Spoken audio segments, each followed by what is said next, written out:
समय का 4 गाथाएं हैं, 308 से 311 इनकी टीका है।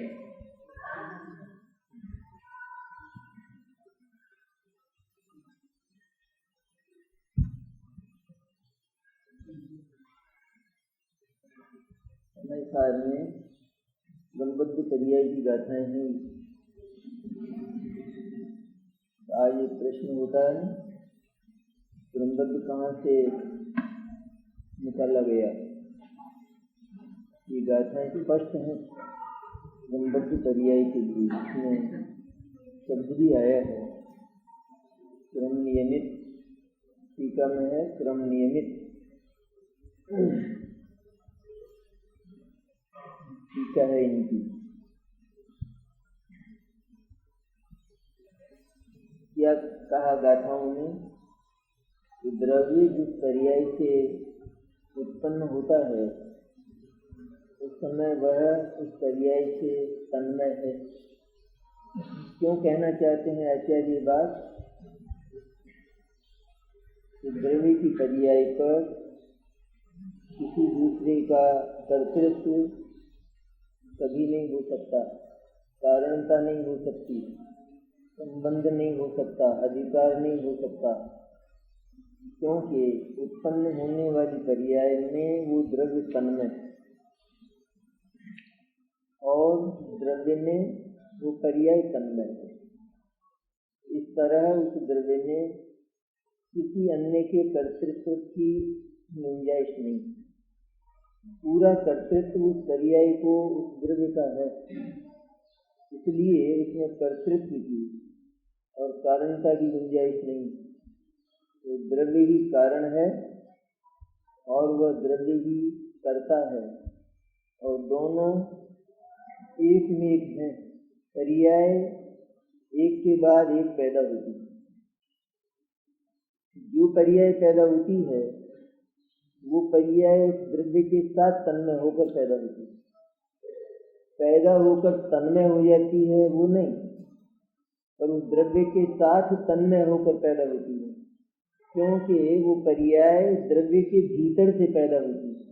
बाहर से आवे तो फिर तन्मय हो बाद में, लेकिन वह द्रव्य के हृदय में से निकलती, द्रव्य के अंतःस्थल में से निकलती है। वो जो भी पर्याय निकलती है वो सबकी सब उस द्रव्य में पड़ी है, इसलिए निकलती है। तो क्योंकि वो द्रव्य ही सारी पर्यायों का एकाधिकारी है, इसलिए उस पर्याय में पूरी तरह व्याप्त होने का अधिकार उस द्रव्य को है। उस द्रव्य उस पर्याय के साथ तन्मय है और पर्याय उस द्रव्य के साथ तन्मय है, इसलिए किसी दूसरे द्रव्य के कर्ता होने का अवकाश, कारण होने का अवकाश बिल्कुल नहीं है। शैली देखने लायक है आचार्य की, ध्यान से सुनने का प्रकरण है। टीका में कहते हैं, प्रथम तो जीव क्रमबद्ध ऐसे अपने परिणामों से उत्पन्न होता हुआ जीव ही है। जीव क्रमबद्ध, क्रम नियमित। एक बात तो लाई आचार्य इसमें कि जो पर्याय है उसमें वो द्रव्य तन्मय होता है, इसलिए द्रव्य उसका करता है। एक बात तो ये फिर भी एक प्रश्न रह जाए, पर्याय जब पैदा होती है तो द्रव्य उसके साथ तन्मय होता है, ये बात तो ठीक है, लेकिन उस पर्याय के उत्पन्न होने में कोई दूसरा कारण हो, कोई भी पर्याय पैदा हो, तो क्या तकलीफ है? वो भी संभव नहीं है, क्योंकि फिर भी द्रव्य का एकाधिकार नहीं रहता है पर्याय पर। इसलिए जो पर्याय उत्पन्न होती है एक के बाद एक, और क्रमबद्ध, क्रमबद्ध मैंने बद्ध क्रम, क्रमबद्ध मैंने क्रम मैंने एक के बाद एक, बद्ध मैंने जो होना चाहिए वही। जैसे माला, माला के दानों में क्रम भी है और बद्धता भी है, दोनों बातें हैं। केवल क्रम ही हो और बद्धता न हो तो होगी नहीं, तो क्रम भी नहीं रहेगा। इसलिए क्रम भी है, मैंने पर्याय निश्चित रूप में एक के बाद एक होती। द्रव्य में अनंत अनंत पर्याय होना है, लेकिन वे सबकी सब पर्याय एक ही समय में नहीं होती, किंतु एक समय में एक ही पर्याय सारे गुणों की मिलाकर एक पर्याय कहलाती। जब अपन बात करते हैं ना, होती अनंत पर्याय हैं, एक समय में अनंत गुणों की अनंत पर्याय होती है, लेकिन वो सब द्रव्य की एक पर्याय के नाम से, अर्थात एक समय में एक पर्याय होती है। वैसे विश्लेषण से देखें तो एक गुण की एक पर्याय होती है। अनंत गुण है इसलिए एक समय में अनंत पर्याय होती है। द्रव्य की ओर से कहा जाए तो एक द्रव्य में एक समय में एक ही पर्याय होती है, और वे सब क्रमबद्ध, बद्ध मैंने जो जिस समय होना चाहिए वही होती है, अन्य नहीं होती। क्योंकि अगर इसमें फर्क पड़ जाए तो फिर ये देखना पड़ेगा कि क्रम में भंग क्यों हुआ। द्रव्य स्वयं तो क्रम में भंग नहीं कर सकता। क्यों नहीं कर सकता? क्योंकि ऐसा कौन सा द्रव्य होगा कि जिसको अपनी कोई पर्याय पसंद हो और कोई पर्याय नापसंद हो। अचेतन पदार्थ हैं, उनमें उनको कोई पर्याय पसंद और कोई पर्याय नापसंद, ऐसा हो सकता है क्या? जीव को हो भले ही, लेकिन जीव जब इस व्यवस्था को समझ लेता है तो फिर उसका जो क्रम है वो सुंदर हो जाता है। जीव जब इस व्यवस्था को नहीं समझता, जब तक अज्ञान में, तब तक उसकी पर्याय चलती तो क्रमबद्ध ही है, लेकिन वह असुंदर होती है, वह आकुलतामय होती है। वो आकुलता भी क्रम होती, क्रम से ही है, वो भी क्रमबद्ध ही होती है वो। लेकिन जब इस व्यवस्था को जीव समझता है तो उसकी पर्याय का क्रम सुंदर हो जाता है, आकुलता समाप्त हो जाती है। क्योंकि जीव के क्रमबद्ध परिणामों में आकुलता तब होती है कि जब वह क्रमबद्धता को नहीं समझता, जब तब होती है। प्रथम तो जीव क्रमबद्ध ऐसे अपने परिणामों से उत्पन्न होता हुआ जीव ही है। भाषा देखना है, अटपटी सी है ना भाषा। जीव क्रमबद्ध अपने परिणामों से उत्पन्न होता हुआ, परिणाम उत्पन्न हुआ तो जीव ही उत्पन्न हुआ। क्यों कहा ऐसा? इसलिए कहा कि जीव का परिणामों से सर्वथा भेद नहीं है, लेकिन जीव अपने परिणामों के साथ अभेद भी है। इसलिए परिणाम उत्पन्न हुआ तो जीव ही उत्पन्न हुआ, परिणाम नष्ट हुआ तो जीव ही नष्ट हुआ, और जीव ज्यों का त्यों भी रह गया। ये दोनों बातें, नित्य और अनित्य दोनों धर्म है वस्तु के। तो जब नित्य और अनित्य धर्म की तरफ से वस्तु को कहते हैं तो क्या कहा जाता है? वस्तु नित्य भी है और वस्तु अनित्य भी है। कौन? वस्तु, वस्तु आधी वस्तु, पूरी वस्तु। पूरी वस्तु, जो पूरी वस्तु है उसको एक ओर से देखा जाए तो नित्य दिखाई देती, दूसरी ओर से देखा जाए तो वो अनित्य दिखाई देती। जैसे एक दिन को हम जब सूर्य के साथ देखते हैं तो प्रकाश वाला, उसी दिन को जब हम सूर्यास्त में देखते हैं तो वो अंधकार वाला। एक दिन के दो भेद नहीं है, दिन और रात दो भेद है कि नहीं? तो दो तरह का नहीं दिखाई देता एक ही दिन। इसी तरह जो आत्मा है अथवा कोई भी द्रव्य है तो उसमें दो पहलू हैं, एक तो नित्य और दूसरा अनित्य। क्योंकि वह नष्ट होता हुआ भी अविनष्ट रहता है, अविनष्ट रहता हुआ भी वो प्रति समय नष्ट होता है। तो जीव ही अविनष्ट रहता है और जीव ही नष्ट होता है, ऐसा अनेकांत है। मरता भी है और जिंदा भी है, एक ही समय, दो समय में नहीं। दो समय में तो सब दुनिया ही मानती है, जिस समय जीवन है उस समय मृत्यु नहीं है। लेकिन यहाँ तो जिस समय जीवन है उसी समय मृत्यु भी है।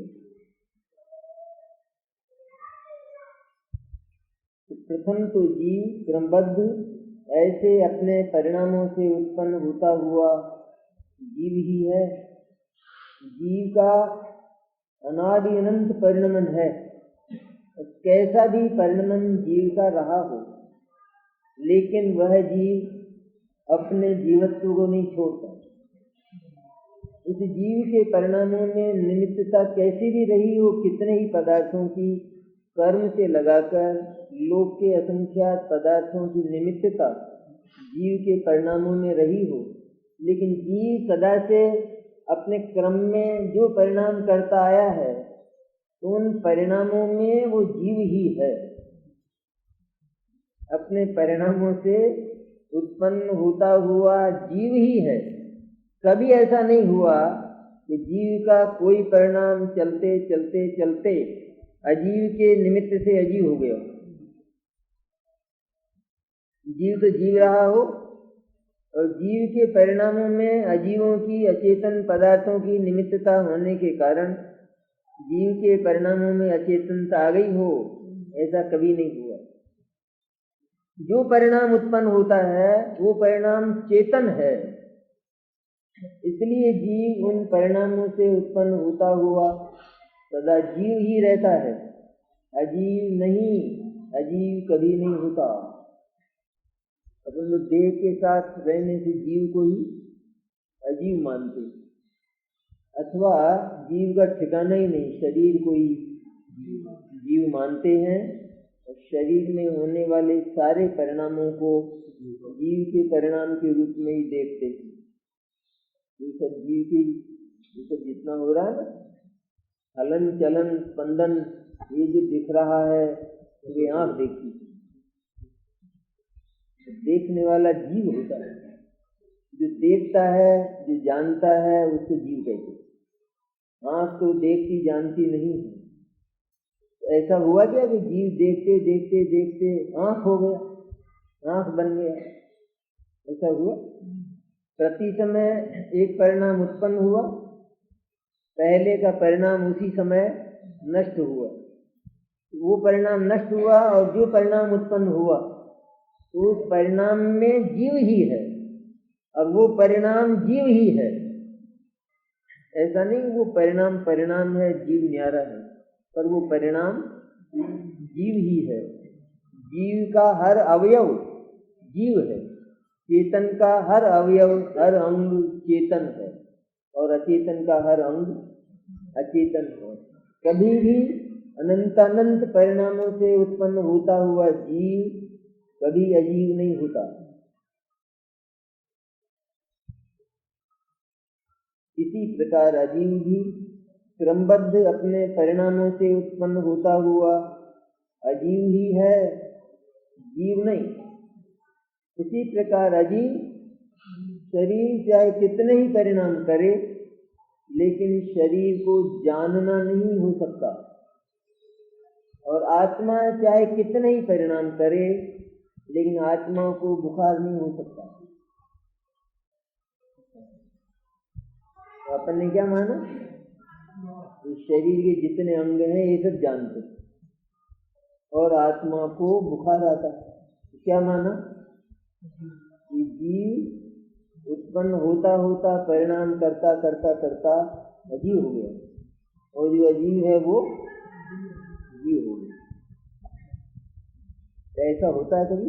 बनाता तो नहीं है, यहाँ पे इनकार किया है, बस बात करते हैं लोक भाषा में। मिट्टी का घड़ा वो बनाए तो घड़ा बनते बनते बनते बनते ये बोल उठे कि मैं अब नहीं बनूंगा। तो देखा किसी, तो अब बनते बनते सोने का बन गया, मिट्टी का बनाना शुरू किया, सोने का बन गया। ऐसा देखा कभी? किसी भी परिणाम से वो मिट्टी उत्पन्न हो, किसी भी परिणाम से वह मिट्टी ही रहेगी।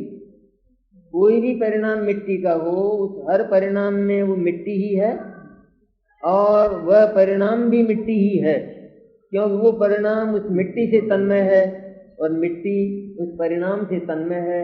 दोनों एक दूसरे को कभी छोड़ते नहीं।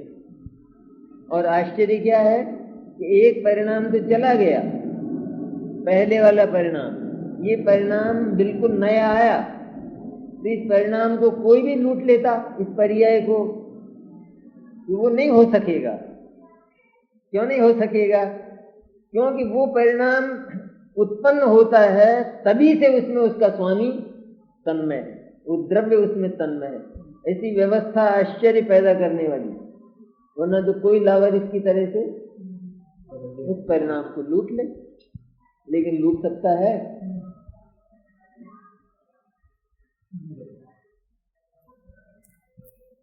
जिसके गर्भ से जो बालक पैदा हुआ, कौन तन्मय है उस बालक में? कौन तन्मय? किसी और को कर सकते हैं क्या तन्मय? तो यहाँ परिणाम जिसके गर्भ से पैदा हुआ, वो द्रव्य उसके साथ नियम से, कायदे से, कानून से तन्मय होना चाहिए, वरना उसका कर्ता किसको कहेंगे? तो कर्तृत्व और कारणता को निश्चित करने का एक बड़ा सरल तरीका, एक बड़ा स्वाभाविक और मनपसंद तरीका, भाई ये बालक पैदा कहाँ से हुआ ये तो बताओ। पैदा होते ही उसको कोई और ले भागा तो विवाद खड़ा हुआ, तो फिर निश्चित कैसे किया गया? जब ये पाया गया कि यह बालक इसके गर्भ से पैदा हुआ तो इसको ही दे दो, इसमें क्या है बात? इसमें कहाँ कोई बात, कहाँ कोई आपत्ति की बात रह जाती? जिसके गर्भ से पैदा हुआ वो बालक उसको समझा दो, फिर तो आपत्ति की बात नहीं रहती है ना। कोई ले भागे, लेकिन क्या उस पर अधिकार हो जाएगा? यहाँ तो ले भागने का भी नहीं है सवाल। यहाँ तो उत्पन्न हुआ तो द्रव्य तन्मय है उसके साथ एक में। अब वो परिणाम, वो पर्याय द्रव्य में फैली हुई है। इस तरह कितने ही निमित्त तो चाहे कितने ही हों, लेकिन वे द्रव्य के स्वभाव को, द्रव्य के परिणाम को अपने स्वभाव रूप नहीं कर सकते, कर ही नहीं सकते। कल बात की थी ना अपन ने कि जैसे नीम का पेड़ लगाया जाए और उसमें शक्कर का पानी छिड़का जाए तो, और जो पेड़ लगाने वाला है वो बहुत मीठा आदमी हो, बहुत मीठा बोलता हो, सुनने में मीठा हो जाए क्या? ये पेड़ लगाने वाले आदमी के आकार पेड़ पैदा होगा तो कैसा होगा वो पेड़? वो तो जो उसका स्वरूप, जो उसका द्रव्य है, वही परिणाम उसमें से होगा। अनंत पदार्थ मिलकर भी इस कार्य में व्यवधान पैदा नहीं कर सकते, इसमें फर्क नहीं डाल सकते। कितना ही प्रयत्न किया जाए, कितने ही लोग जगत के आ जाएं और कितने ही प्रयत्न किसी भी प्रकार के किए जाएं, लेकिन नीम की निम्बोली में से नीम पैदा होगा, काम नहीं है। तो कितने प्रयत्न करें? जितने कर सकते हो कर लो, अन्यथा फिर कहाँ आम की आवश्यकता रहेगी? नीम में ही आम लगने लगेंगे, लेकिन वो नहीं होगा। कितने ही प्रयत्न किए जाएं, जीव में से जो परिणाम पैदा होंगे वे सब जीव होंगे और उन परिणामों में जीव पूरा का पूरा तन्मय होगा, पसरा होगा, फैला होगा, व्याप्त होगा। इसलिए उसके एक कोने में भी किसी निमित्त के पहुंचने की गुंजाइश, निमित्त चेतन हो और ये चिल्लाए कि मेरे बिना नहीं हो सकता, ये चिल्लाए। अचेतन को नहीं चिल्लाता, अचेतन में ईमान धर्म है, जीव ने ईमान धर्म छोड़ा है, तो अचेतन थोड़ा ही चिल्लाता है मेरे बिना मेरे। कभी चूल्हा बोला? मेरे बिना नहीं बनती रोटी। है तो बहुत सारे ना कि जिनके बिना नहीं बनती है, और एक बनाने वाली है वो बोलती है मेरे बिना मेरे बिना मेरे बिना, ये हो। और ये इतने सारे हैं जिनमें से एक भी बेचारा न चकला बोले, न बेलन बोले, न तवा बोले, न चूल्हा बोले। बोल सकता है? नहीं बोलता। तो केवल एक निमित्त का भी एक अंश है नहीं? इतने निमित्त हैं तो ये तो एक अंश हो गया नहीं? इतने सारे निमित्त हैं, एक का भी अभाव कर दे तो बने। लेकिन ये अकेली बोलती कि मेरे बिना। अरे बस तेरे को बोलना आता है इसलिए बोले जाए, इसमें क्या है? होना क्या है? लेकिन इसमें फर्क क्या पड़ना? ये सब तेरे बिना ही हो रहा है।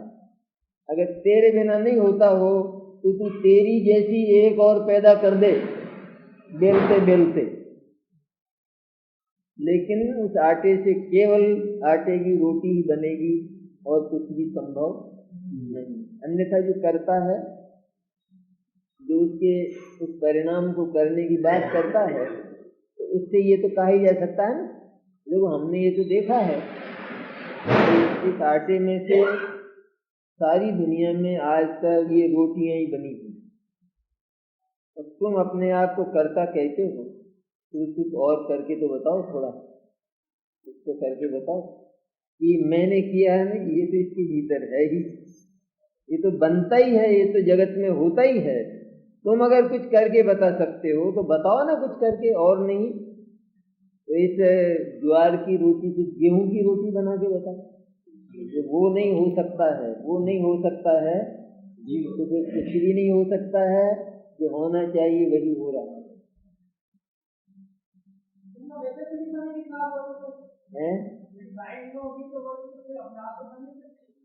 नहीं बनेगी क्या है?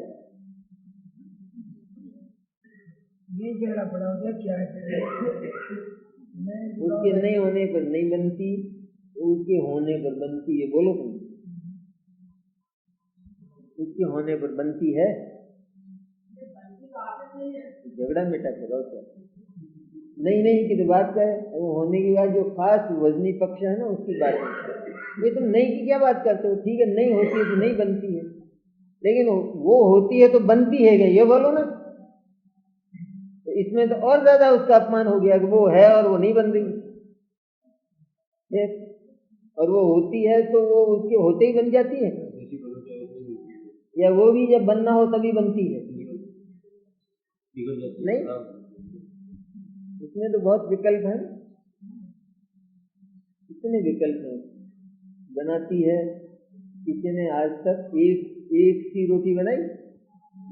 एक सी समान गोलाई वाली, समान पतली मोटी और समान सिकाई वाली, समान बिल्कुल है? बना सके कोई आज तक? क्या है ये बनाने वाला?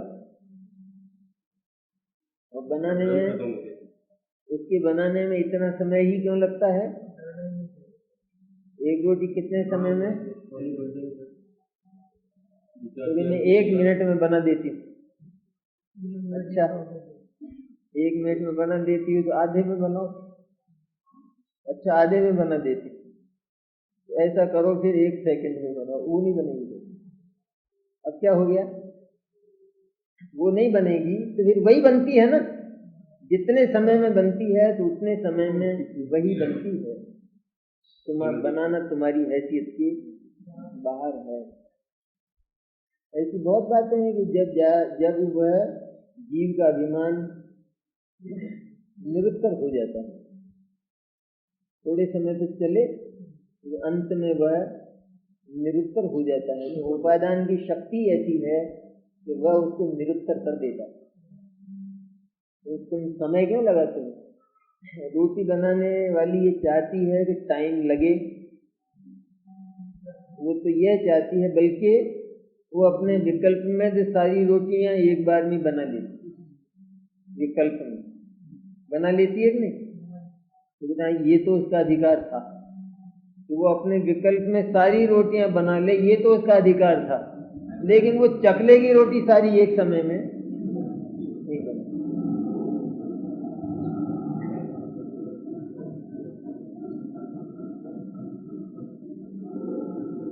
इसी प्रकार अजीव भी क्रमबद्ध अपने परिणामों से उत्पन्न होता हुआ अजीव ही है।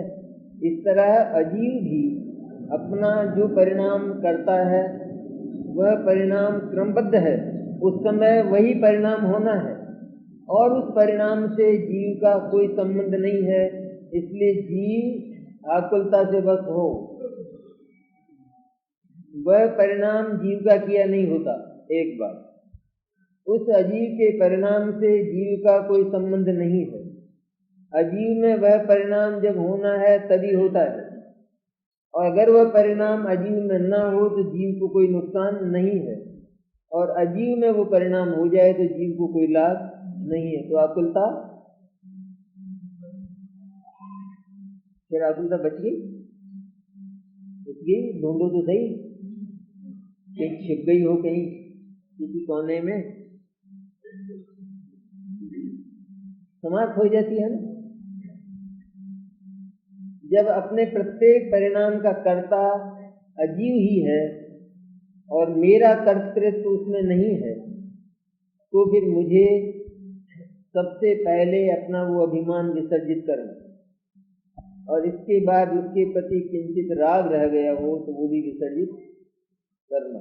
इस तरह अजीव वो भी चाहे अनंत परिणाम करे तो अनंत परिणाम एक के बाद एक नियमित करेगा। नियमित में ना जो होना चाहिए वही करेगा, और नहीं होगा उसमें। और क्यों होगा? और क्यों हो? अपने परिणाम से वह कोई थक थोड़ी जाता है कि अब ये परिणाम, अब तो मैं इससे शक्कर वो मिठास से थक गई। कितना काल हुआ शक्कर को? कितना काल हुआ? अनंत काल नहीं हुआ। पहले शक्कर नहीं थी क्या? तो अनंत काल हुआ। मिठास से नहीं थकी अब तक, नहीं थकी, क्योंकि वह उसका स्वभाव ही है। कोई भी पदार्थ अगर वो पर्याय से थक जाए तो गुण से थक गया, गुण से थक गया तो अपने से थक गया। लेकिन उसने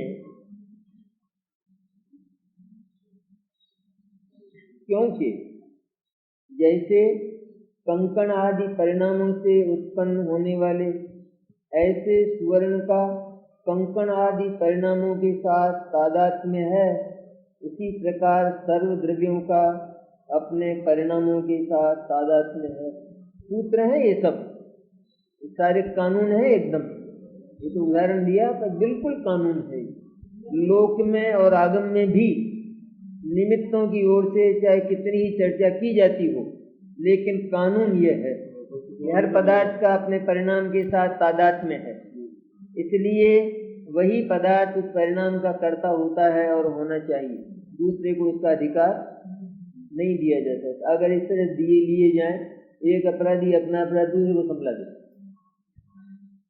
और कोर्ट में जाकर कह दे मैंने तो साहब संभला दिया था, तुमने चोरी की, हाँ की तो थी, फिर क्या हुआ? दूसरे को संभला दिया।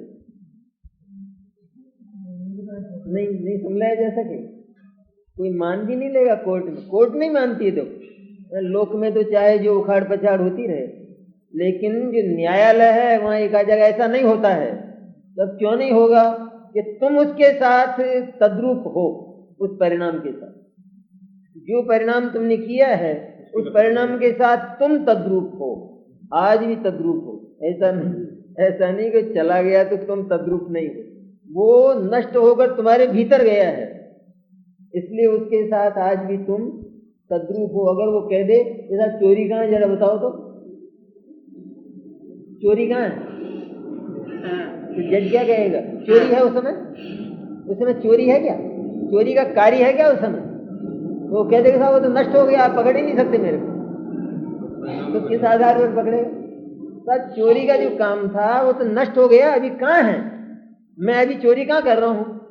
जिस समय आपने पकड़ा तो उस समय मैं चोरी कर रहा था कि नहीं? तो फिर मैं कैसे पकड़ा जा सकता हूँ? चोरी का परिणाम ही नहीं। तो क्या जवाब है? क्या जवाब है? चोरी का परिणाम उसने किया था वो तो ठीक, लेकिन वो चोरी का परिणाम गया कहाँ? वो उसके भीतर गया है। वो चोरी का परिणाम उसके भीतर गया है, उसका अस्तित्व सर्वथा नहीं मिट गया है। तो कौन है उसके अस्तित्व के रूप में? तो स्वयं है तो सही, कि जो इस तरह के अनंत अस्तित्वों को लेकर बैठा है, ऐसे चोर तुम विद्यमान हो, इसलिए तुमको छोड़ा नहीं गया। वरना ये आराम से कही जा सकती है ना बात। कहाँ है कोई चीज नरक में जाएगा? कहाँ पाप? कहाँ है वो पाप कहाँ है? तुम मेरे को नरक में कैसे सजा दे सकते है? कहाँ वो पाप? और अब तो मेरा दिमाग ठीक हो गया, सम्यक दृष्टि कह दे तो छोड़ दिया जाएगा। क्यों नहीं छोड़ा जाएगा? क्योंकि अगर पर्याय का अस्तित्व सर्वथा क्षीण मान लिया जाए, सर्वथा, क्यों पर्याय का अस्तित्व द्रव्य और गुण के रूप में वर्तमान में भी विद्यमान है, इसलिए उसको क्षमा नहीं किया जाता। अनेकांत है विविध प्रकार का, एक कोई मत लेके बैठ जाना छठी गाथा कोई।